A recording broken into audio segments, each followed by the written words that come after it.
আজকে যদি এই প্রশাসনের উপরে পাবলিক জনতা এক ঐক্যবদ্ধ হইয়া যদি প্রশাসনের উপরে যে আঘাত করত, তাহলে এই আঘাতের জায়গাটা আমরা কোথায় দিতাম? আজকে আমাদের এখানে কি হইতো? আমাদের এই এলাকার বদনাম হইতো। এলাকায় যখন পুলিশের প্রয়োজন তখন পুলিশ আসতো না, তখন চোর ডাকাতি বাড়তো, হিরোইনচি বাড়তো, গাঁজাখুর বাড়তো, সব কিছুই বাড়তো। কি বলেন, ঠিক কিনা? কিন্তু এইগুলো আমাদের প্রশাসনের সাথে মার্কেটিং করা, বুঝি বা না বুঝি মার্কেটিং করা, এটা সবসময় মনে রাখতে হবে। এটা চরম অন্যায়, চরম বেয়াদবি। আজকে যদি প্রশাসন না থাকে তাহলে আমরা কি করব? আমরা কোথায় যাব? আপনার একটা ঝগড়া লাগছেন, আপনার বাড়িতে চোর উঠছে, ডাকাত উঠছে, আপনি মামলা করার জন্য থানায় যেতে হবে। কি বলেন, ঠিক কিনা? থানায় যেতে হবে না? আজকে যদি আপনার বাড়িতে চোর আসলো, যদি থানা আপনাকে রেসপন্স না করে, থানাকে আপনি গ্রহণ না করে, তা আপনার আগে নিচে গরু একটা, পরে নিব 10টা। কি বলেন? তো লস কাদের হবে? লস আমাদের হবে না? তো এই জন্য নাহমাদু ওয়া নুসাল্লি আলা রাসূলিল কারীম, আম্মা বা'দ, ফাআউযু বিল্লাহি মিনাশ শাইতানির রাজীম, বিসমিল্লাহির রহমানির রহিম। ইন্নাল্লাহা ওয়া মালাইকাতাহু ইউসাল্লুনা আলান নবী, ইয়া আইয়ুহাল্লাযীনা আমানু সাল্লু আলাইহি ওয়া সাল্লিমু তাসলিমা। সকলে একবার দুরূদ শরীফ পড়ি। আল্লাহুম্মা সাল্লি আলা সাইয়্যিদিনা ওয়া নাবিয়িনা ওয়া শাফিয়িনা মাওলানা মুহাম্মদ সাল্লাল্লাহু আলাইহি ওয়া আলা আলিহি ওয়া আসহাবিহি ওয়া বারাক ওয়া সাল্লাম।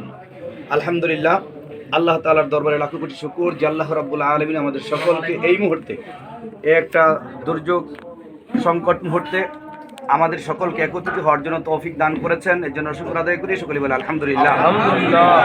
যখনই যে অবস্থায় আমরা থাকি না কেন, যখনই যে কোনো দুর্যোগ, যে কোনো সমস্যা হয়, তৎক্ষণাৎ যেন আমরা ঐক্যবদ্ধভাবে একত্রিত হয়ে একই প্ল্যাটফর্মে থেকে আমরা যেন সেই কাজটাকে আমরা সমাধান করতে পারি। এই থাকতে হবে আমাদের চিন্তা এবং চেতনা।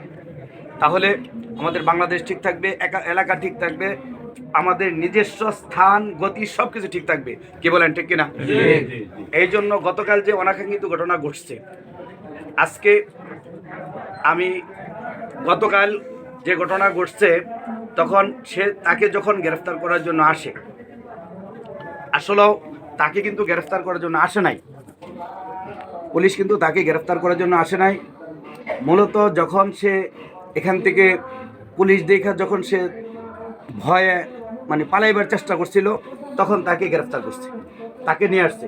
তখন যদি সে বলতো যে আমি ইসলামী আন্দোলনের লোক বা আমি ইব্রাহিম ভাইয়ের লোক, তাহলে অবশ্যই আশা করা যায় ইনশাল্লাহ ওনারে সম্মানই করতো, শ্রদ্ধাই করতো। কিন্তু ওনার যে কার্যক্রমে কিন্তু উনি ধরা খেয়ে গেছে। উনি জিনিসটা দারোগা সাহেবকে ফুটায় উঠাইতে পারে নাই, যার কারণে তাকে গ্রেফতার করছে। কিন্তু উনি অন্যায় করছে এটাই, উনি চিল্লাচিল্লি করবে কেন? গ্রেফতার করে নিয়ে আমরা থানা পর্যন্ত নিয়ে যাবে না? কথাটা কি? চিল্লাচিল্লি করলে মানুষ জড়া করাটা এটা অন্যায় না? আজকে যদি এই প্রশাসনের উপরে পাবলিক জনতা এক ঐক্যবদ্ধ হইয়া যদি প্রশাসনের উপরে যে আঘাত করত, তাহলে এই আঘাতের জায়গাটা আমরা কোথায় দিতাম? আজকে আমাদের এখানে কি হইতো? আমাদের এই এলাকার বদনাম হইতো। এলাকায় যখন পুলিশের প্রয়োজন তখন পুলিশ আসতো না, তখন চোর ডাকাতি বাড়তো, হিরোইনচি বাড়তো, গাঁজাখুর বাড়তো, সব কিছুই বাড়তো। কি বলেন, ঠিক কিনা?